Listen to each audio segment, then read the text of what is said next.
Dios no te hace nada sin un propósito. No fue que le sobró material. No te cuenta ti material con sobra. ¿No? Y dijo, ¿qué hago con esto? Entonces le dice, o sea, me dice aquí conmigo hace qué cosa aquí. Como cuando haces bizcocho. Manera de botarse un bolo, te trajo un bolo. Un bolo. Entonces me sobró uno. Entonces no sobra uno. Voy a buscar un molde pequeño. La Gaby puso un mal chiquito, un forma chiquito. Y lo voy a poner ahí. Entonces te voy a hacer de ida. Y lo voy a hornear. Entonces te dije que no es forma. Ese estaba de más. Ese es la sobra. No estaba en la mente de Susana. Estaba en la mente de Susana. En Dios no pasa eso. Dios es innotación. Dios no le sobra material. Dios no tiene material que sobra. Y te trajo a ti como material restante. Y uno le dijo, ¿qué hago con esa mujer? No estás aquí porque Dios le sobró materia. Dios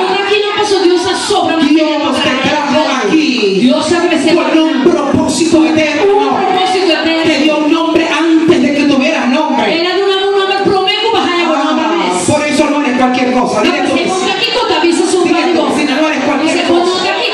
Y mira que yo tampoco soy cualquier cosa. No soy un pedazo de carne con ojo.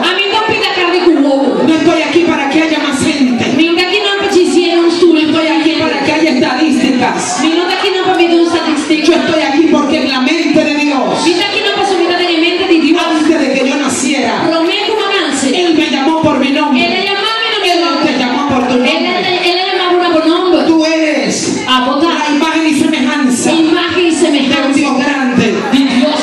Es por eso que este día es una bendición que estuvieras.